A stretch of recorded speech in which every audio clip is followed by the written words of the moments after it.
Ladies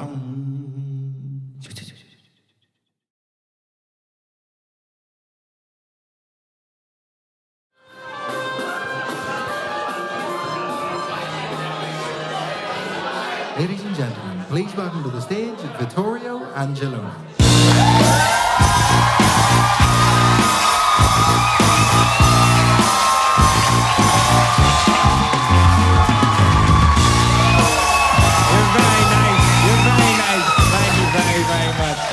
Thank you very, very much. Thank you. You're wonderful. Thank you so much for coming. This is very exciting, recording my first ever special of my award-nominated show. Really fucking cool. It's very nice. Some of you very excited about that. Some of you really not impressed at all, which is good. No, I got nominated for an award at the Edinburgh Fringe. If you didn't know that, that's where I got nominated for an award. And I wasn't expecting to get nominated for an award. I was expecting to win. And no, I wasn't expecting to get nominated because the Edinburgh Fringe is an interesting place. Like, has anyone here been to the Edinburgh Fringe before? No one. One guy going, me. And who's never been to the Edinburgh Fringe? See how much happier they are? It's a fucking terrible place. None of us should ever go there. It's a weird place. And before I went up, I was looking at the types of shows that normally get nominated for awards, right? And they're interesting stand-up comedy shows. Because they're sad. They're so sad. The comedian gets on stage and goes, these are my problems. And I think that you should care about them. And everyone's like, I guess. Maybe, but probably not. They'll be like, you don't really fucking care. It's strange, and they kind of follow this little formula where like 40 minutes in, there's a really sad bit. They're all the same. 40 minutes in, there's a really sad bit where somebody dies. And it's normally the comedian's dad. But my dad's still alive. So I didn't know what to do before the Fringe. I was like, do I have to murder my father to try and get nominated for an award? Carlo would have taken one for the team. He doesn't give a fuck. So I don't know how to do any of that. I don't know how to do a 40-minute sad bit. I'm not sure how to do that. I'm just going to tell you a story. Because a few years ago, I went to see a play. Because I'm gay.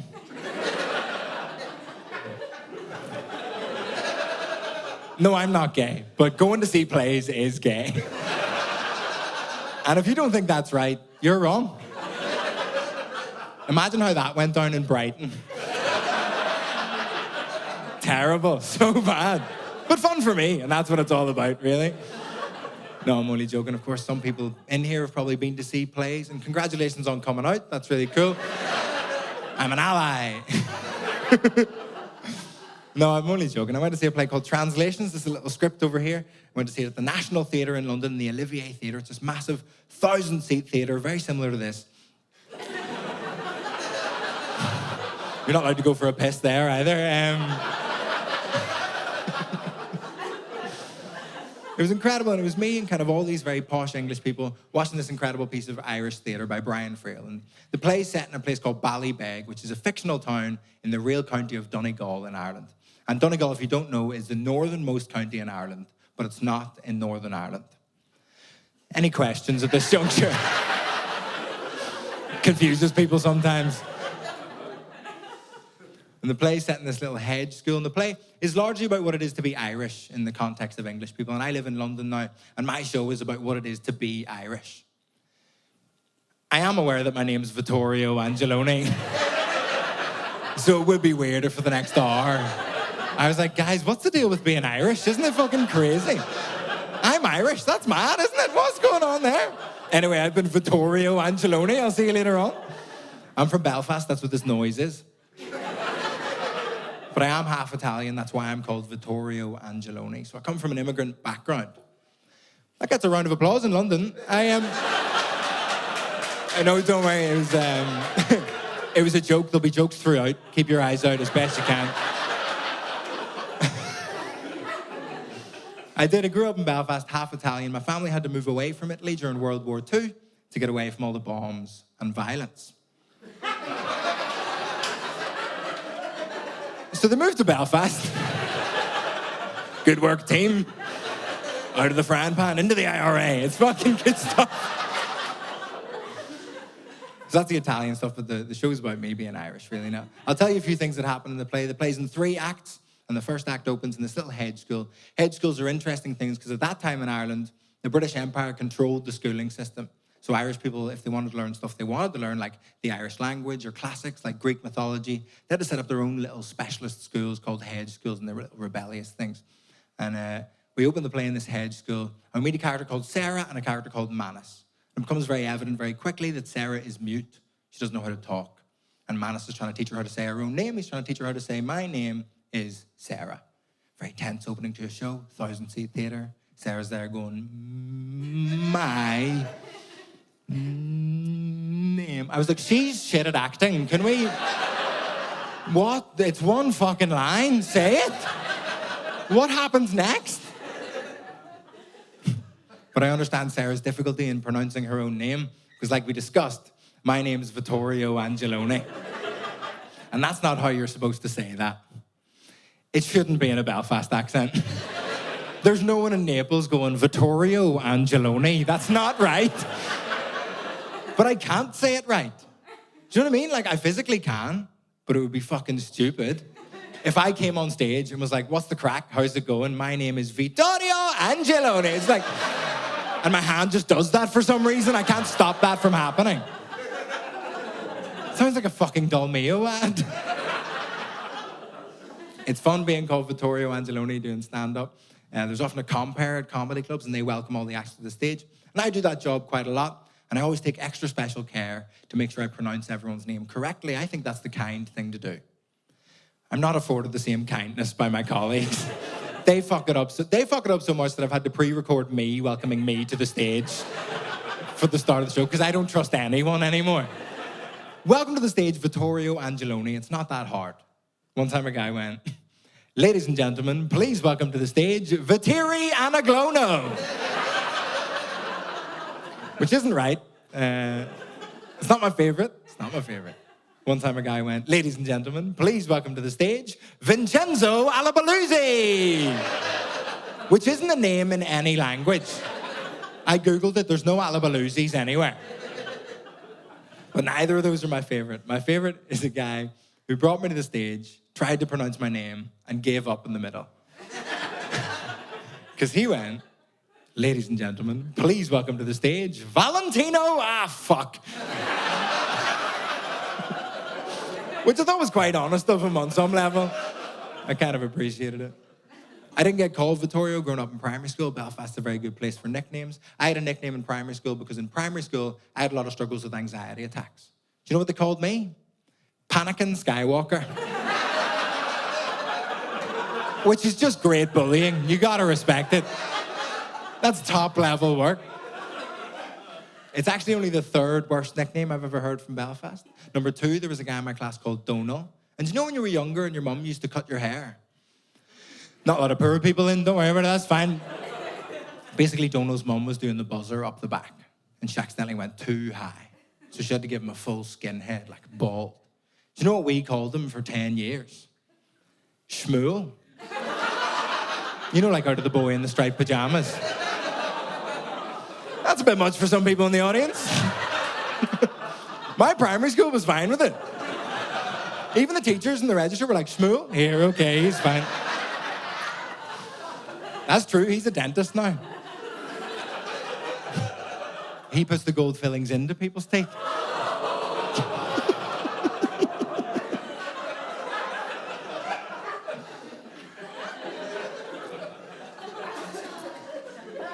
If you're upset about that joke, I think you're right. I think it's good that you're upset. That's probably a good thing that you're upset. It is funny that you're upset. Because it is number 2 on the list. Number 1's my dad. The worst nickname I've ever heard is my dad. My dad grew up in Belfast, but he is Italian. Do you know what my dad got called in primary school? My dad got called the N-word because he was the darkest person anyone had ever seen.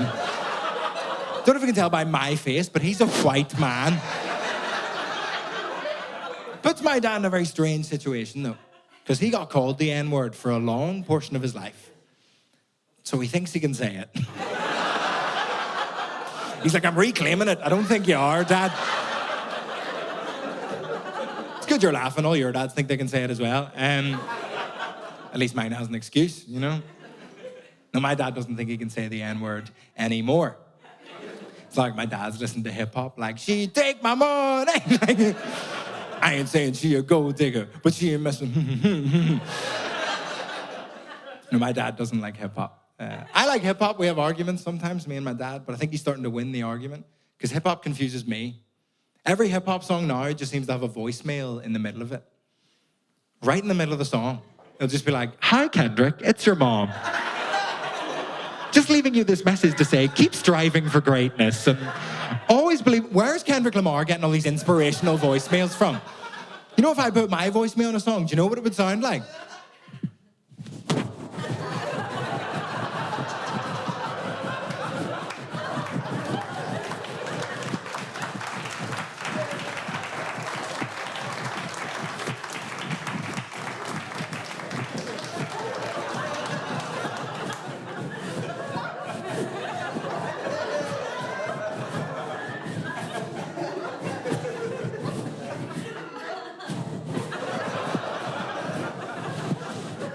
Oh, fuck, sorry. And that's all they ever are. You can't make hip-hop out of that, unfortunately. I do admire racists in Northern Ireland. It's good to have heroes, no? I just admire people that have tough jobs. That's a tough job. Being a racist in Northern Ireland, it's such a white place that they have nowhere to put their racism. So they saw my slightly tan dad and were like, that'll do, we're in, we're doing it. It's such a white, Northern Ireland is such a white place. And people don't believe me. It fucking is. It's, just ask Liam Neeson. If you don't remember what I'm talking about, Liam Neeson on TV, in an interview, decided to tell a little story. He told the story about how his friend had been assaulted by a black man in Northern Ireland. And in his very Liam Neeson way, he went, so I got a bat.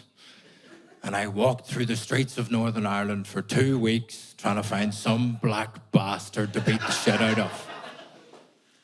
Liam Neeson tried to find a black guy to beat up for 2 weeks and couldn't.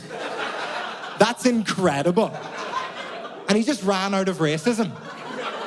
After 2 weeks, he was like, they're fine, I guess. Because he had no one to be racist to. And I think that's the solution to racism. Just get rid of them.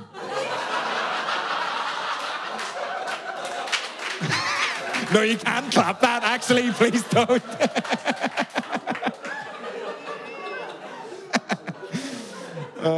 I'm very sorry.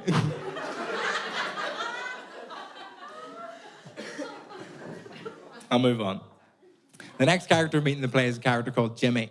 Jimmy's a very, very old guy, and he's very, very mad. And you know when someone's so old that they're insane? But everyone's like, that's Jimmy. He's old. Just lets him away with it. Like all the people in this school are learning really, really cool stuff, like the Irish language and classics like Greek mythology. And Jimmy's just sat there in his rocking chair, steaming.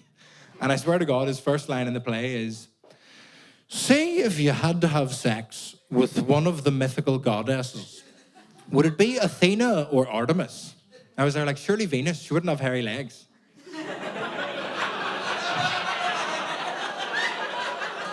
No, that's a joke and a half, actually. And you can fuck off. That's the best joke in the show. That's an award-nominated joke. How dare you not laugh at that? This is on camera. Go fuck yourselves. Your design. Fuck you, actually. I'm unhappy. We're using the Late Show. Fuck you.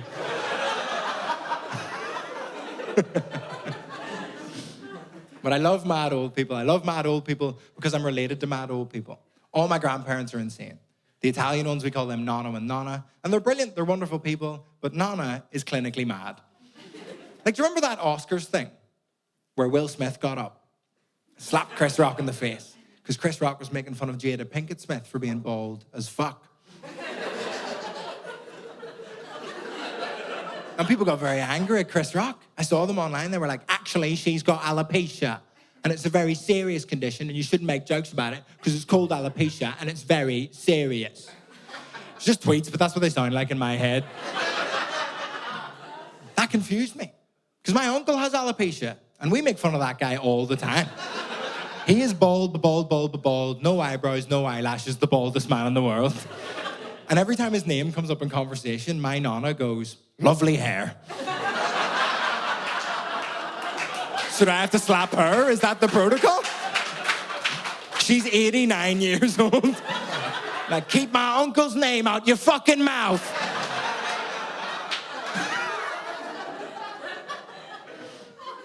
But Nana's an incredible woman. She grew up in Italy until she was 13, then moved over to Ireland as a refugee on a boat all by herself.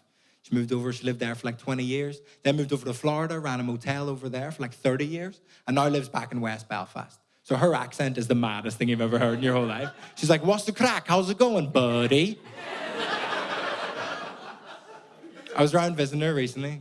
It was nice, but she's got this real dark sense of humor. I was like, all right, Nana, how's it going? She was like, oh, Vittorio, have you lost weight? I was like, no, actually, I think I've put on a few pounds. And she went, yeah, I thought so.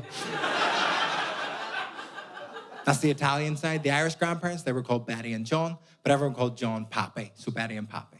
And they passed away a few years ago, but towards the end, they were completely away with the fairies. Or as my uncle would say, they didn't know whether it was Tuesday or August. So we would help them out around the house. And I was around helping out with dinner one time, but I was only 17, so I wasn't doing proper dinner. I was just reheating leftovers in the microwave, right? And I'm in the kitchen, there in the living room. I can't see them, but I can like call through to the living room where they're sat in their individual armchairs, like out of the opening sequence of Up. It's very nice. I'm in the kitchen, right? And I call through to Betty and Pappy. I go, Betty, do you want your dinner heated up in the microwave? And there's no answer. I was like, she's pretty old. She probably just didn't hear me. I'll call through again a little bit louder. It'll be grand. Betty, do you want your dinner heated up in the microwave?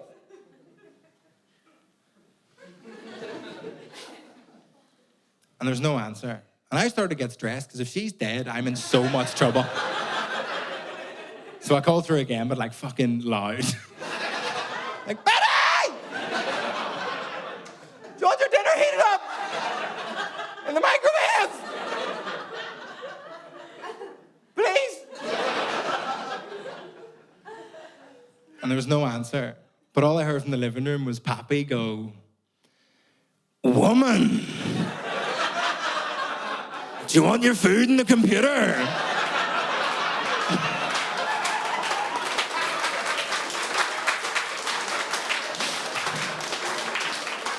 Which I think is the funniest thing anyone's ever said. I'm a professional comedian and I'm never gonna beat that. It's so annoying. That's the end of Act 1 of the play. Act 2, we meet a character called Owen. Owen's a character I relate to a lot in the play, because Owen's an Irish character, but he moved away to England, and now he's back in his own hometown, but he feels like a bit of an outsider in his own hometown just because he's moved away. He feels like people treat him a little bit differently. And I grew up in Belfast, moved over to London, and sometimes when I'm back in Belfast, I feel like people don't treat me the same. I feel like it's very strange, it's very confusing. It's less confusing for Owen, because he moved away to join the British Army. And then he brought them back with him to his own hometown. And he's there like, why is everyone being mean to me? I'll give you one guess, Owen. But Owen brings all these English characters over. It's because they're doing an ordnance survey. They're renaming all the place names from the original Irish into English. And all the Irish characters in the play, they only speak Irish. And all the English characters, they only speak English. And Owen's one of the only characters that speaks both. All the actors on stage are speaking English the whole time, because otherwise you couldn't put it on anywhere. But it's very cleverly written, so you always know who's understanding who and who needs to be translated. Hence the play is called Translations. And the Irish language, English language thing, it's a very big thing in the play. It's quite a big thing in the show. And I need to tell you a little story about a woman in the front row at Vauxhall Comedy Club when I did a work in progress of this show in London. A woman in the front row, about 35 minutes in, so a good bit further into the show, a woman in the front row of Vauxhall Comedy Club kind of went,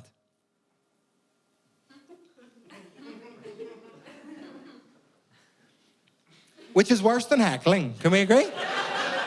Because if you heckle, you're being a dick. But if you put your hand up, it's like, can I be a dick, please? It's not polite. So I tried to just do the show around her and ignore her, but she had great defense. She was like, she was like Dennis Rodman. I was like locking me down for the game. So I was like, okay, what? How can I help? What's going on? And she goes, I didn't think that Irish was a language. Wait. I thought it was just an accent. Wait. Like Scottish.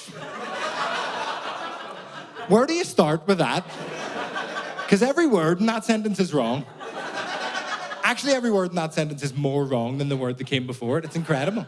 Because sometimes stand-up comedy is difficult. Sometimes you've had a bad day. You still have to come on stage, try and make people laugh. What about when 35 minutes into the show, you're consumed with fury? Took everything I had not to boot that woman in the face. The spirit of Eric Cantona was just like in me. I was like, you fucking... No. So if you didn't know that Irish is a language, thank you for coming. It is. And if you already knew that, I'm sorry we had to take that little detour. We're only as fast as our slowest audience member. So Owen brings all these English characters over, and it's a lot of the Irish characters' very first time meeting English people. And do we have English people in? Slightly too enthusiastic, that's okay. It's also a tricky thing to ask in Liverpool, because some of you are like, no.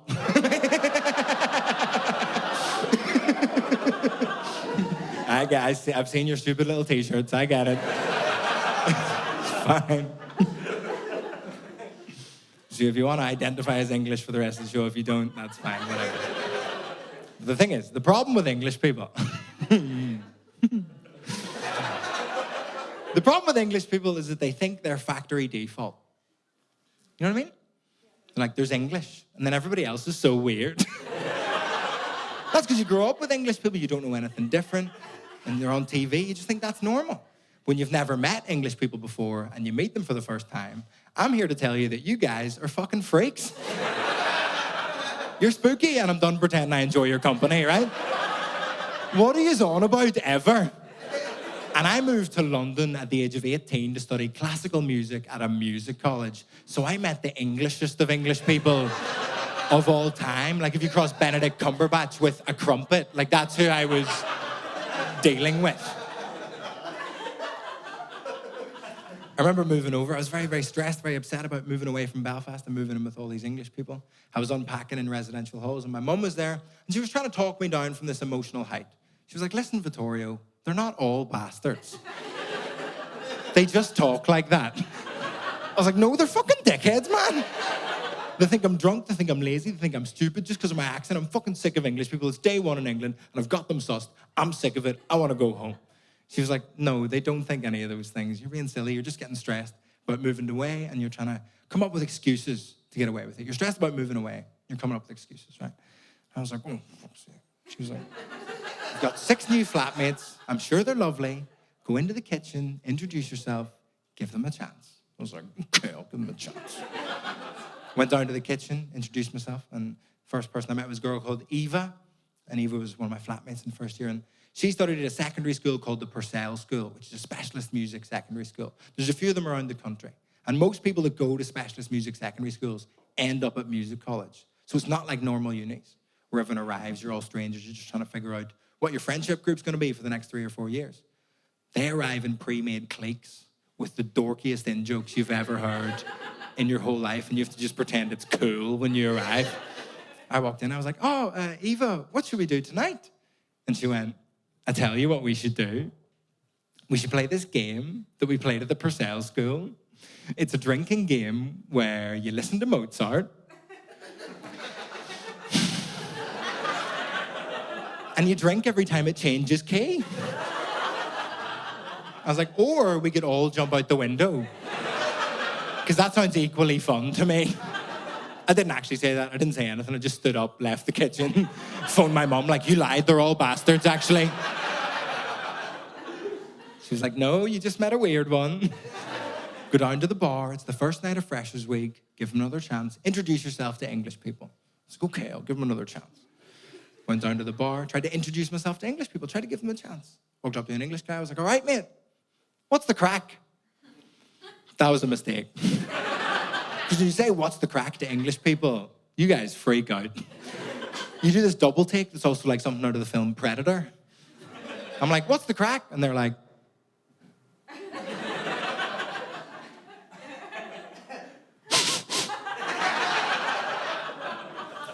oh my God. Are you Irish?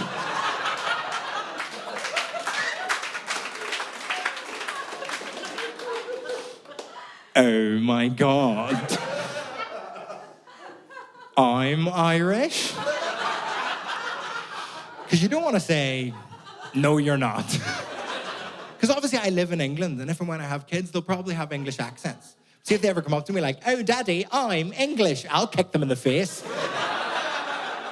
So I get it. But you keep going through, you find out all these mad English traditions. They're like, oh my God, it's bonfire night. I'm like, what's bonfire night? Because we don't have bonfire night in Belfast.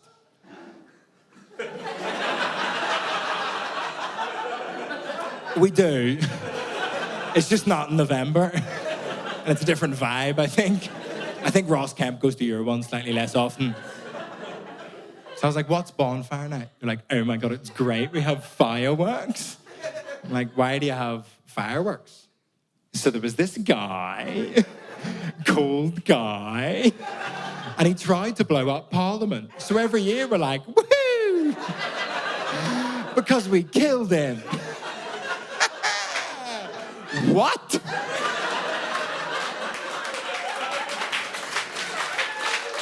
No, listen, no. All I'm saying is I'm from Belfast. If you're putting on celebrations for people trying to blow up London, when's my night? They find out you're from Belfast, they always ask the same question, like, oh my God, you're from Belfast.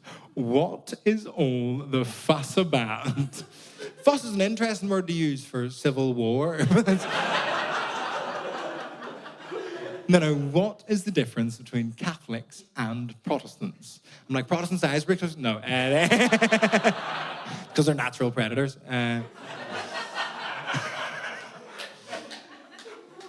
Realistically, it all comes down to transubstantiation. If you don't know what that means, basically means that Catholics genuinely believe that the bread and wine turns into the body and blood of Jesus Christ. And Protestants genuinely believe that Rangers are going to win the league.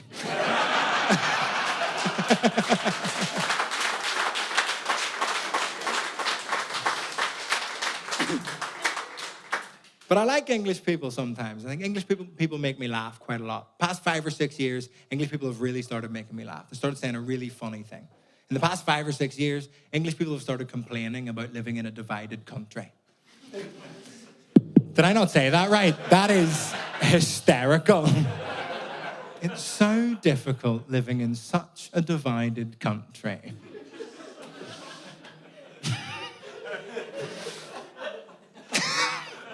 Do you know what you guys did?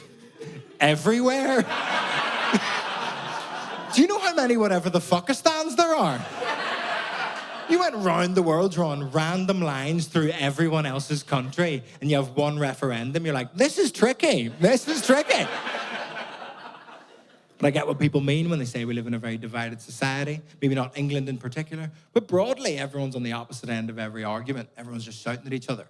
Whether it's vax and anti-vax or Brexit and Remain. No one's agreeing on anything. Everyone's just shouting at each other. I think that's really, really sad. Everyone's become so polarized. A few years ago when I was back in school, like, we would just agree on anything. It was great. Just agreed on complete nonsense. I think that's better because at least we agreed on something. We should all just pick something that doesn't exist. We all know it doesn't exist. It's fucking bullshit and just believe in it. Some people call it religion, but I just think it's better.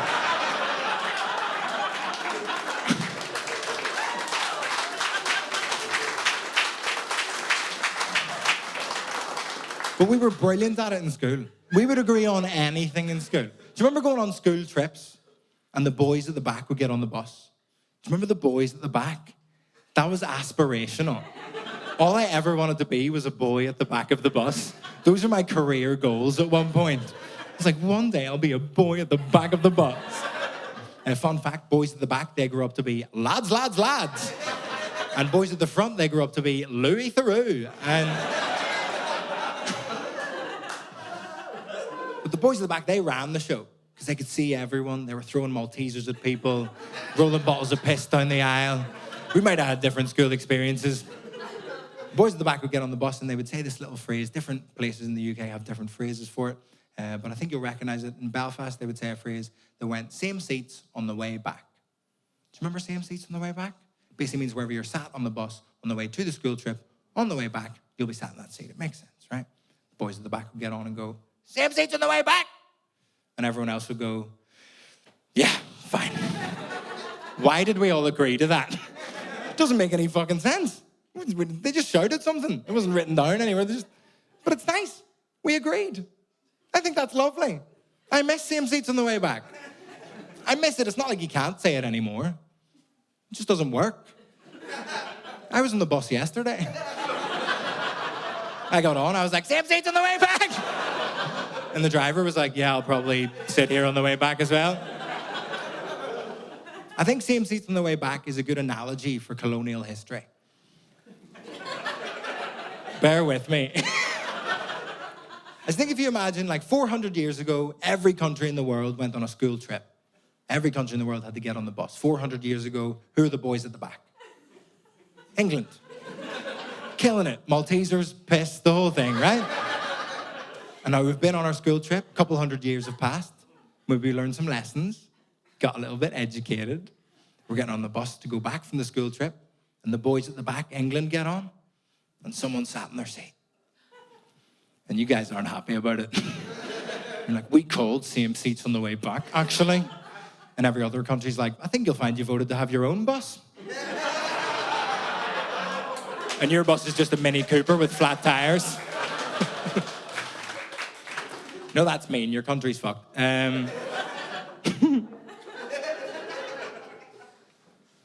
next character we meet in the play is a character called George. George is one of the English soldiers in the play, but he's probably the nicest of all the English soldiers, which is a real tallest dwarf situation. People always tense up at that. I don't know why. Is it because I say dwarf? Should I keep saying dwarf? I shouldn't keep saying dwarf, should I? I can't stop. Anyway, George is there and he's working with Owen to try and rename all these place names. And they're researching the cultural context of what they're called in Irish and why they're called that in Irish and how best to represent that in English. And George gets very upset. He goes, oh, I don't think this is right. This feels problematic. It feels like when we wipe this language off the map, we're wiping a culture off the map. And I don't think that's good. I think that's bad.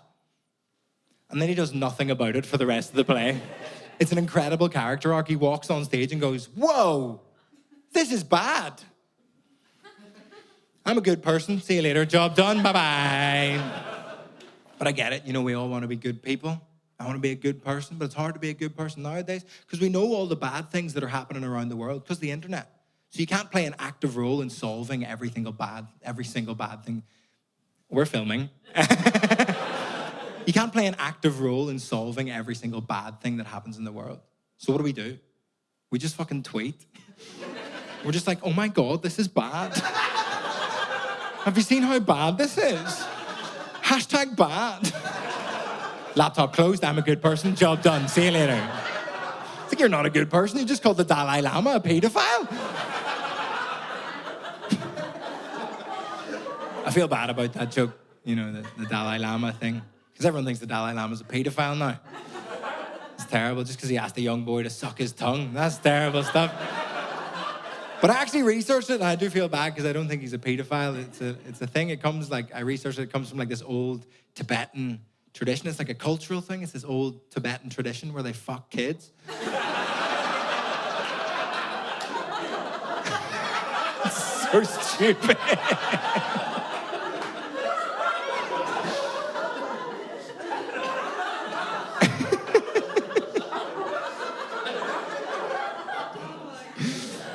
I agree. It's hard, you know, trying to be a good person, especially online. Like, everyone expects you to be woke. You know this word woke? Like, socially aware, professionally offended, sexually unfulfilled. Like, it's hard. But I'm trying to be woke. You have to be woke when you move to London. I started reading Stonewall, which is the LGBTQ website. It's got all these articles. I saw this article. It was the top 5 LGBT employers of 2023. I was like, that's interesting. I'll give it a read. Do you know what number 3 was? MI5. And I don't want to stereotype, right? But the gay people I know aren't very good at keeping secrets.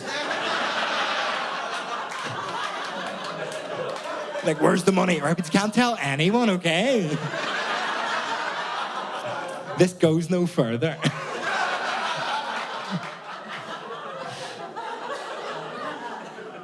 I make a lot of jokes about my time living in England and my uni life, but my uni life was good despite all the English people.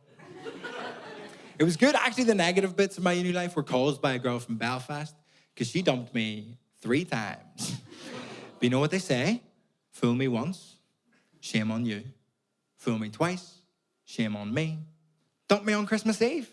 You're a cunt. That happened. I posted a little video of that joke on my Instagram, and she liked it. And I had a panic attack. It's very stressful. It's just a joke. I make all sorts of jokes, you know? I make jokes about stuff that I do care about. It was a good relationship. It meant a lot to me. We were together from when I was 16 till I was 20. It was a good relationship, really formative relationship. It was a good relationship. I took her to the zoo once. I know that doesn't make it a good relationship. It wasn't even a zoo, it was a petting park. Because zoos make me sad. Do you know what I mean? Do zoos make anyone else sad? Yeah, zoos make you sad? Why do zoos make you sad? They're all locked up. Are you a vegetarian? No. Like, oh, they shouldn't be there. They should be here.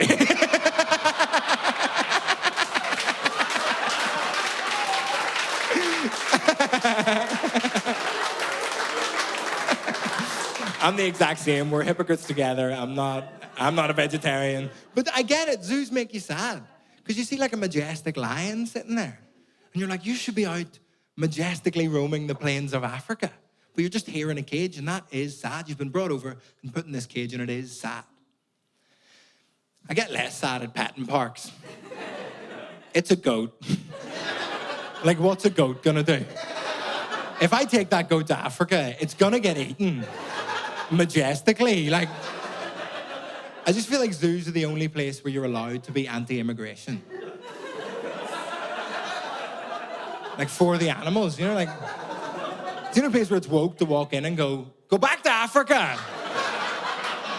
You don't belong here. You're stealing our jobs, not that one.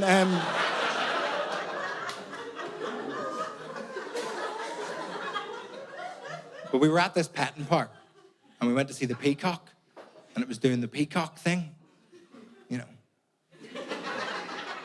giving it all that. And my girlfriend at the time was like, isn't it amazing what animals will do to attract each other? I was like, your eyebrows are drawn on.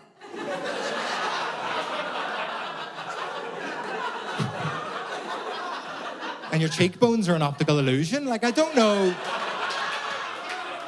if you're better than that peacock, necessarily. Talking about the relationship stuff, there's a little love story in the play between George, our nice English soldier, and Maura, who's one of the Irish women in the play. It's a very interesting love story because Maura only speaks Irish and George only speaks English. So they fall in love in this incredible way where early in the play they just lock eyes and vibes. But they just connect and they know that they're supposed to be together. But it's very scandalous, the Irish and English thing at that time. So they have to scurry away and find private moments together to forge their relationship. And they have these incredible conversations where they're speaking to each other in languages that the other one doesn't understand. But as an audience, because the actors are speaking English, we know that they're saying the exact same thing. And their love kind of transcends language. It means more than language ever could. And there's one scene where they learn one word in each other's language, and that word is always. And they just say always, always, always, backwards and forwards. And a lot of people say it's the best romance scene since Romeo and Juliet. To those people, I would say, what about when Rachel got off the plane? Fucking always, always, always. Shut the fuck up. She got off the plane? You can't do that. Some people might recognize that little George and Maura love story. If there's any fans of Richard Curtis's Love Actually, you know the movie Love Actually? If you haven't seen it, I'll tell you what happens. A little round of applause for Love Actually there. You're gonna hate this next bit. If you haven't seen it, I'll tell you what happens. And you can verify this. Colin Firth's in it. He plays this kind of bumbling English fella. What are the chances? And he falls in love with this Portuguese lady. And she only speaks Portuguese, and he only speaks English. So they fall in love in this incredible way where they just lock eyes and connect and know that they're supposed to be together. And there's this one scene where they fall into a lake, and they have this incredible conversation where they're speaking to each other in a language that the other one doesn't understand. But because of the subtitles, we as an audience know that they're saying the exact same thing. and their love kind of transcends language. Like, it means more than language ever could. It's amazing. How did Richard Curtis come up with that? He stole it from the... No one believes me, and it pisses me off. People are always like, how the fuck, what are you talking about? Richard Curtis wouldn't know some Irish play just because you know about some Irish play. He wouldn't know anyone involved in the play. He wouldn't know anyone in the original cast, like Liam Neeson, who's also in Love Actually. I'm trying to cancel Richard Curtis. Can we get on board? I've been getting audiences to tweet him after the show. But like cryptically, I've been getting people to tweet, "We know what you did." Just in case he admits to something way worse. Wouldn't that be so funny if we all tweeted Richard Curtis and we're like, "We know what you did." And he was like, "I've got Maddie, I'm sorry."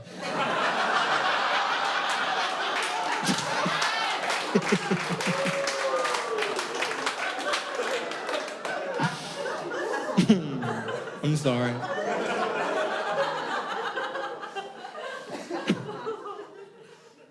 It's very scandalous in the play, the Irish and English relationship. Still a very scandalous thing today. Like, I've got a girlfriend. She's English, so I hate her.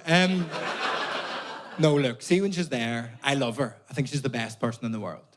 But when she's not there, the concept of her, I hate her.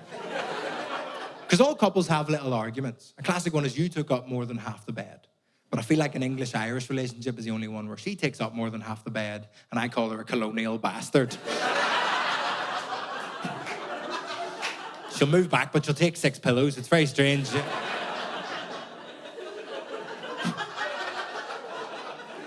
But we moved in together recently. We moved in and we used to live with other people, but we recently moved in our own place, which is really nice. But we just moved around the corner. So we didn't get a van or anything. We just carried all of our stuff round the corner like some kind of weird Chuckle Brothers thing. Rest in peace, or whatever. Is that the line? I did an N-word joke earlier and you were like, ha ha ha ha ha ha. But the Chuckle Brothers, enough of this offensive comedy. It's not even the Chuckle Brothers anymore, it's just the Chuckle guy. And he doesn't chuckle anymore, he hasn't been the same.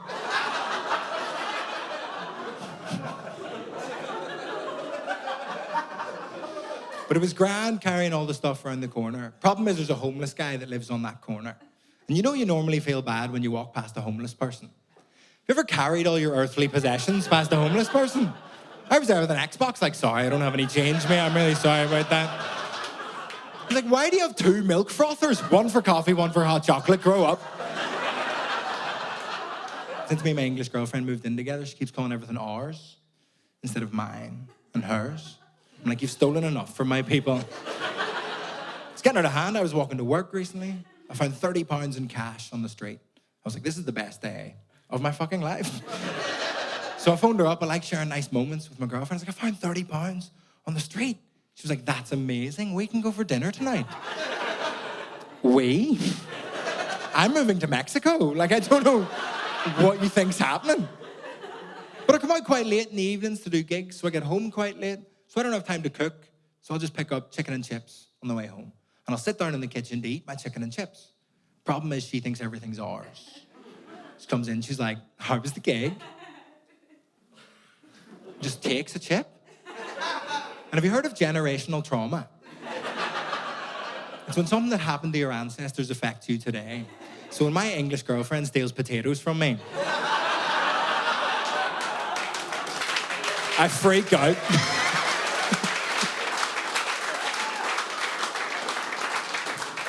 She takes it, I'm like, it's happening again!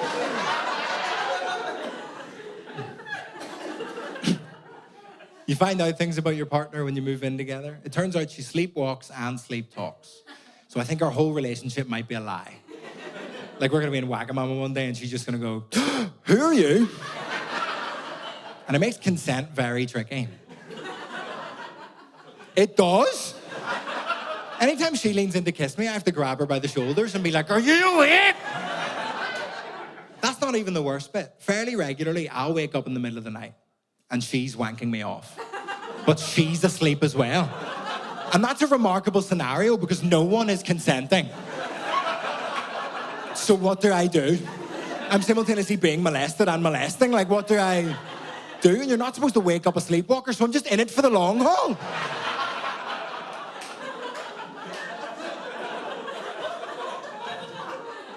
Because guys have this romanticized idea of, oh, I'd love to be woken up to a hand job. It'd be so cool to be woken up. It's different when you wake up and are inadvertently committing a sex crime.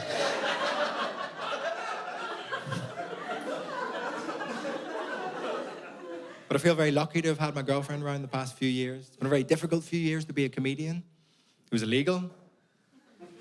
Couldn't do it. Couldn't do gigs. Couldn't earn money. I had to find different ways to earn money. Went back to teaching in schools. That's what I did before the pandemic. And before I started stand-up as well. But during the pandemic, the schools opened back up. And I had to go in and you had to talk to the principal about the new protocols to keep everyone safe during the pandemic. Went in, the principal was like, okay, new rules. You're not allowed to touch the kids. I was like, I thought that was already a rule. I don't know what you guys have been doing, but I have not been touched. I could have been touching them this whole time. That's so annoying.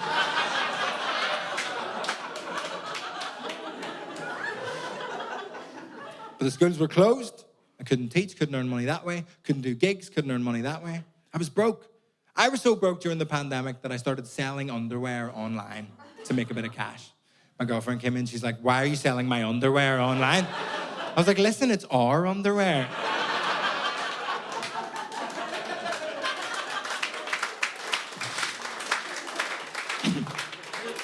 A few people have come up to me at the end of the show on the tour and gone, so what is it? You just hate all English people? I'm like, listen, yes. We all do, globally. Everyone around the world hates English people. And I think that's beautiful. Because it fucks with English people's perception of themselves. Because in English people's own minds, they're like, we're the pinky finger people. We like to queue at the post office. Do you ever see English comedians, like posh ones, doing relatable comedy? They're just like, I did the most English thing the other day. I was very polite and apologized. Is that what you think people think about you? You're evil. You've done fucked up stuff for hundreds of years. Of course, everybody hates you. But to be fair, there's lots of countries that have done fucked up stuff. But we don't all hate them. But we do all hate England. There's loads of countries that have done fucked up stuff. Germany. I'll say it. Germany. But the difference with Germany is at the end of World War II, Germany kind of went,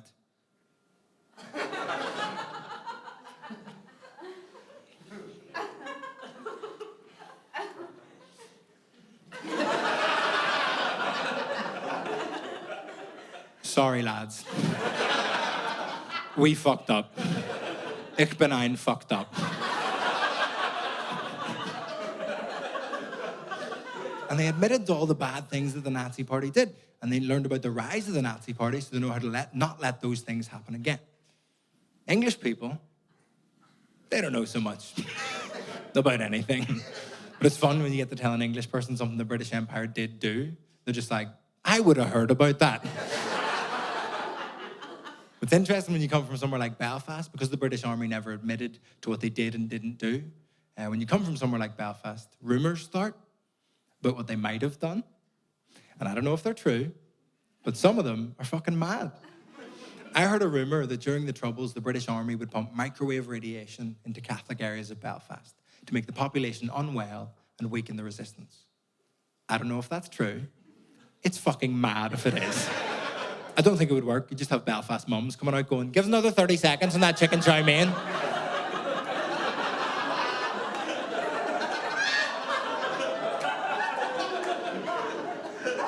Do you want your food in the computer?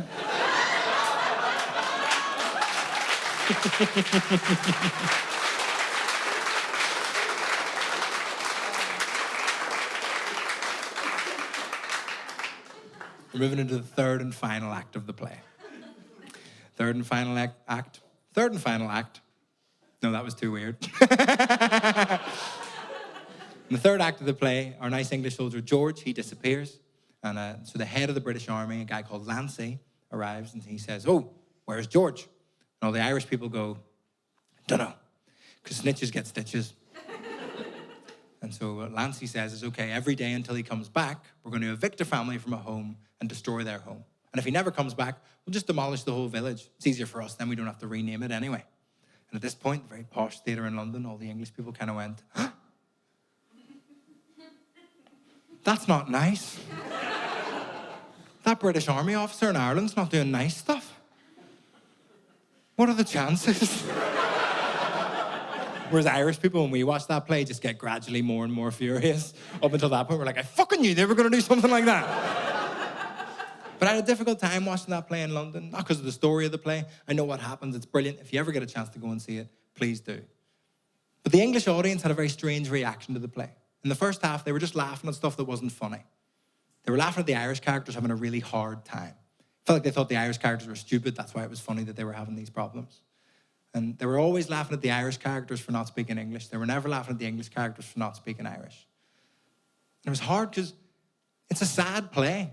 And I was sat in the theatre, like crying my eyes out, and the rest of the theatre was just laughing. 1,000 people laughing, and I'm there really, really upset. Because based on the conversation I had with my mum on day one of moving to London, I built up all these walls of English people don't think any of these things about you. It's an easier way to live your life to just walk about going, no, it's fine. But I was just proven wrong in that theatre in that moment. All these walls came crashing down. And I look back at stuff that I'd written off as a coincidence or pretend it didn't exist, but I couldn't pretend anymore. I was an actor once in a play, and the director and I were talking about what accent my character should have. And the director said, word for word, could you do this in your own Irish accent? I think this character would be a bit more unrefined. All my Irish actors' friends that study at drama schools in London, they do these things called casting workshops, where a casting director comes in and talks to the class about what kind of roles they'll be going up for once they leave drama school and enter the profession. It's based on what you look like, act like, and sound like. All my Irish actors' friends, no matter what they look like, act like, or sound like, are told they're castable as teen mums, alcoholics, and maids. Because that's all we can be. I was on a train once in London. I was going to Bank Station. We were about 3 stops away. I was with my friend Jack. And Jack leans in and goes, we need to get off the next stop. I was like, no, we're going to Bank. What are you talking about? He leans in and goes, no, we need to get off the next stop. I was like, no, it's in 3 stops time. What are you talking about?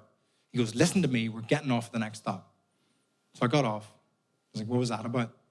He said, I overheard the guys in the seats behind say, when we get to Bank, we're going to kick the fuck out of that Paddy cunt. That was 3 years ago, so it exists, and I'm sick pretending it doesn't exist. Also, by the way, 40 minutes, sad bit, fucking nailed it.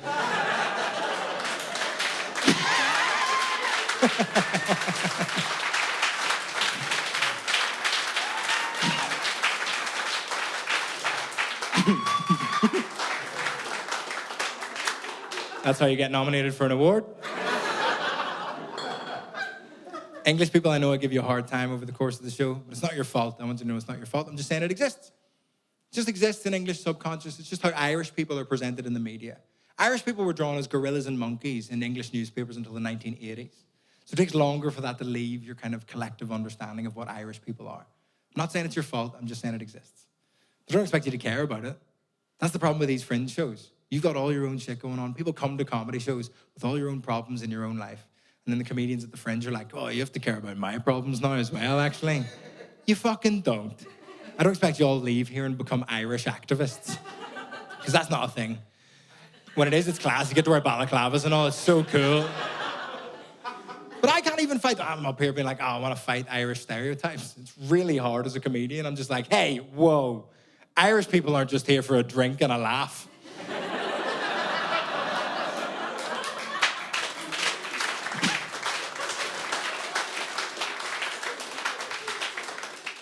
But you're not going to care about that. We've all got our own problems, and you can't expect people to care about your problems. I learned that during the pandemic. We all learned a lot of lessons during the pandemic. Mostly that banana bread doesn't cure depression.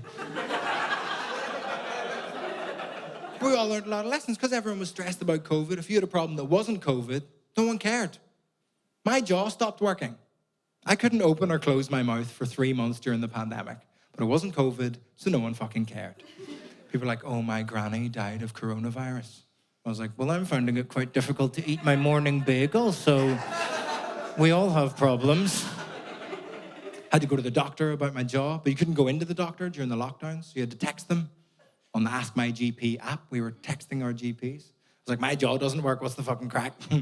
Text back XOXO. She was like, "Law." We went backward and forward about my symptoms. She was like, Vittorio, I think you need to cry more. I was like, do you have the wrong number? I cry like once a year. That's fucking loads, no? She's like, no, that's not loads. But what you've got is TMJ. That's what it's called. It's basically what happens when you haven't let yourself feel a feeling from the age of 12. It all builds up, and then your jaw stops working. I was like, fuck. How do you solve that? She goes, I think you need to apply for therapy on the NHS, which is basically like telling someone to apply to win the fucking lottery. There's no funding, there's no appointments, it's fucking terrible. But I wanted to eat my bagel, so I phoned up. I phoned up my local mental health service, and I don't know if anyone here has ever phoned up their local mental health service. It's interesting, the people on the other end of the phone, don't know if it's part of the job application or the interview process, all the people on the other end of the phone have a voice that makes you want to fucking kill yourself. I phoned up, I was like, I'm sad, my jaw doesn't work, send help. Hi there. Here's what we're gonna do. We're gonna put you in Zoom group therapy on the NHS. If there's ever a sentence that summed up the lack of mental health funding in this country, it's Zoom group therapy on the NHS. But I wanted to eat my bagel, so I signed into the call. I was nervous, my first Zoom group therapy call. It was me, 9 women, and the therapist, who was also a woman. I was like, nice. I logged in, tried to be brave, tried to tell the truth as much as I could so I could get as much help as I could. Finished the first session, come back the next week. It was me, 5 women, and the therapist. I was like, oh, maybe they were just busy. Sure, it's fine. Try to be brave, tell the truth as much as I could so I could get as much help as I could. Finish the session, come back the next week. It was me, 1 woman, and the therapist. If I just keep sharing horrific truths about myself, I'll get one-on-one therapy on the NHS. Just weed them out week after week. It's fucking genius. So I got a bit more time with the therapist than I thought I was going to get. I was like, what's going on? I'm very stressed. I'm very anxious. The therapist said, oh, Vittorio, I think you worry too much. I was like, do you have a degree? Because that's what I said. I know I worry too much. I'm fucking Anakin Skywalker. Like, I know that I worry too much. She just parroted it back to me. It was so strange. It was like my, back home in Belfast, we've got this little dog called Cosmo. He's a little Cavachon, little fluffy thing. And he shakes every so often, and we didn't know why. So we took him to the vet, and paid the vet a bunch of money. We're like, what's going on? The vet said, oh, he's got a transient idiopathic tremor. What does that mean? He shakes every so often, and we don't know why. Are you a vet or a thesaurus? What? But I was very stressed and worried during the pandemic. I was like, oh my God, I'm gonna catch COVID, I'm gonna give someone COVID, I'm gonna kill someone's granny. I was freaking out. The therapist was like, see, that's too much worrying. All you need to do is condense all your worrying into 20 minutes a day. Is that not a panic attack? 20 minutes of dense worry? That feels like a fucking panic attack. She was like, no, just sit down in your living room, set a timer for 20 minutes and try and worry. I was like, don't you fucking worry about that. I'm worried. So I sat down in my living room, set a timer on my phone, 20 minutes, worry.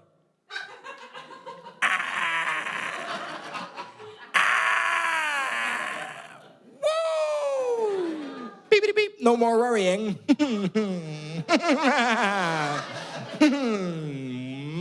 Still worrying, what's going on?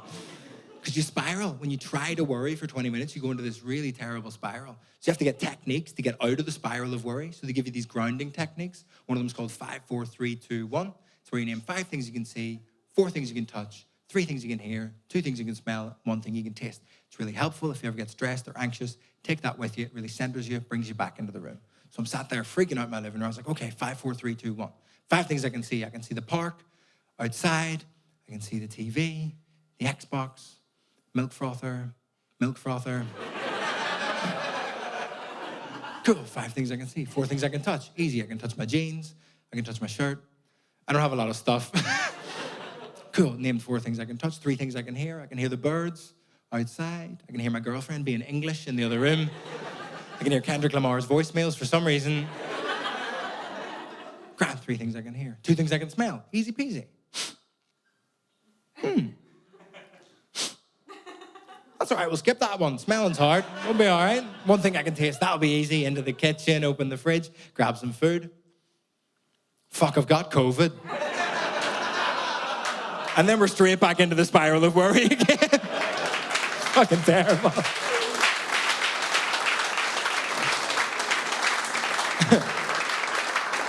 I did get COVID. You know, I did get COVID. I feel like everybody got COVID, but it fucked me up.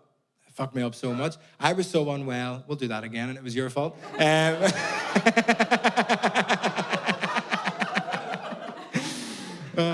I did get COVID. Everyone got COVID, but it really fucked me up. I was so unwell, I genuinely had the thought, if I have a wank, I might die. Which, when you live with Inception hand job, is very stressful. I went to bed every night like, this is the last time I'm going to sleep. It's over for me. We're done. I was building a peace wall out of pillows. I was like, fucking stay away. I don't expect you to care about me and my mental health or my jaw. Like, my jaw's getting better. I just need to stretch it every so often. So if you see me after the show, going like that, I am not on coke. It's so annoying. People always think I am. People endlessly come up to me in bars and are like, oh, mate, are you selling pills? I'm like, no, I'm depressed. You can't care about my problems. You've got your own shit going on.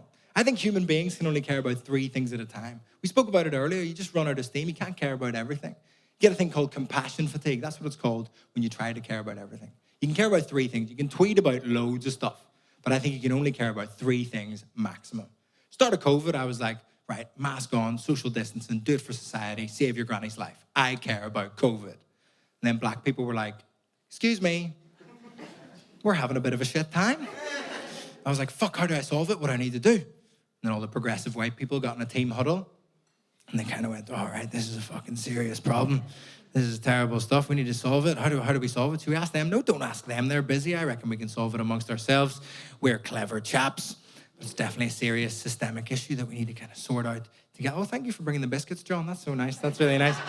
Thank you for doing that. But yeah, it's definitely a serious problem. We need a serious solution. Anyone got a serious solution? Oh, fucking that's brilliant. John, again, that's so good. Right, everyone agree? That's a brilliant... I think that'll solve everything. We don't need anything. Yeah, I think that'll do it. Okay, I'll tell them. Post a black square on Instagram.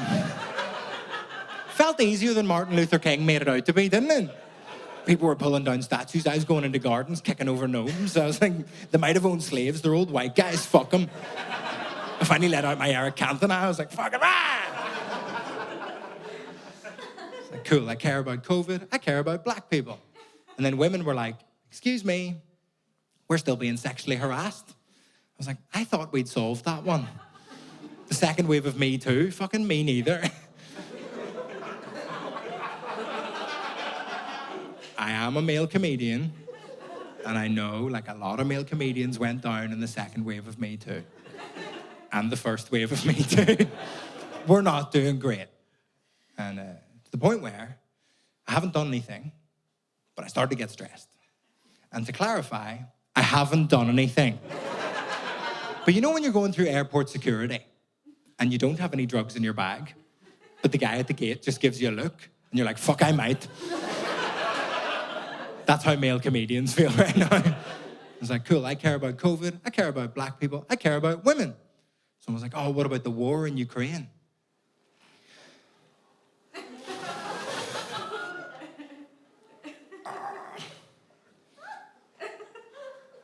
Fuck Ukraine.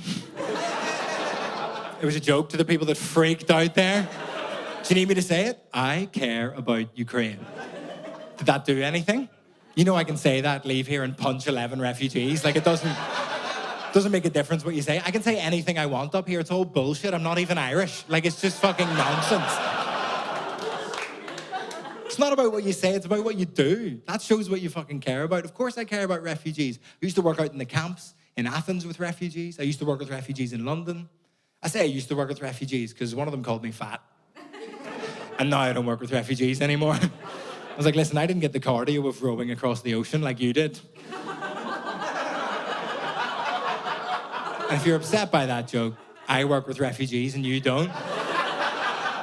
And also that refugee was my grandmother, so fucking cool it, all right? You can't care about everything. That's the point. The play ends with the British cavalry coming over the hill to destroy the whole village, and the Irish characters are on stage, and they just have to accept their fate. It's a terrible situation to be in. I'm not in that situation. I get a few negative comments, the odd stereotype, a couple dickheads on the train. But just like you, I've got all my own shit going on. I don't have time to worry about what English people might or might not think about me. I don't. I've got my own shit going on. But I want to be an activist. I want to, like, fight the stereotypes. But I think activists know that people don't care. Like Extinction Rebellion know. People don't care. That's why they superglue themselves to stuff. Because they know people do care about being able to drive anywhere, ever. So like, oh, if you want to drive there, you have to care about the sun. I don't know what they care about.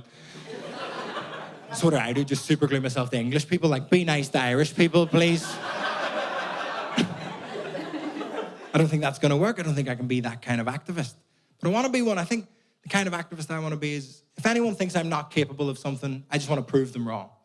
I want to live my life as if no one's in my way and just prove these things wrong. I think it's the best kind of thing to be. So if you've got anything in this room where you think people might think negative things about you because of who you are or what you are, fuck those people.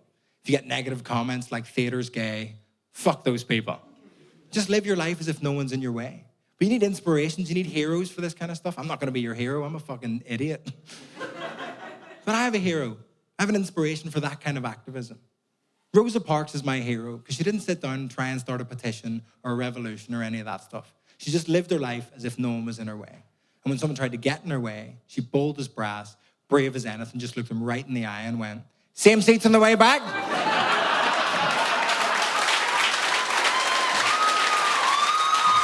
Liverpool, you've been fucking wonderful. Thank you so much for coming. You're brilliant. I've been Vincenzo Alabaluzzi. I'll see you later on. Thank you. Bye, bye, bye.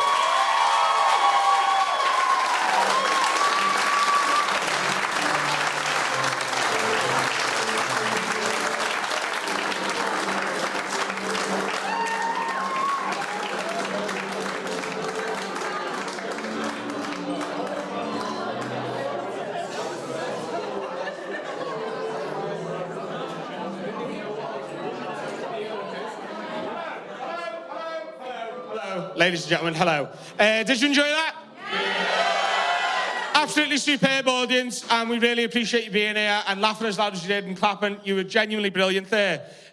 I'll say that again because the mic wasn't on. You were a brilliant audience. Thank you for laughing in the right places, clapping in the right places, and listening in the right places. However, there's another show that starts at 10 o'clock, so fucking get out. Give a huge round of applause for Vittorio one more time. The doors are now open. Feel free to use the bathroom, but the bar is now shut for you guys. If you wouldn't mind leaving as quick as you possibly can so we can get the next lot of guys in. Thank you for being here. We appreciate it. Good night.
This is better than cake.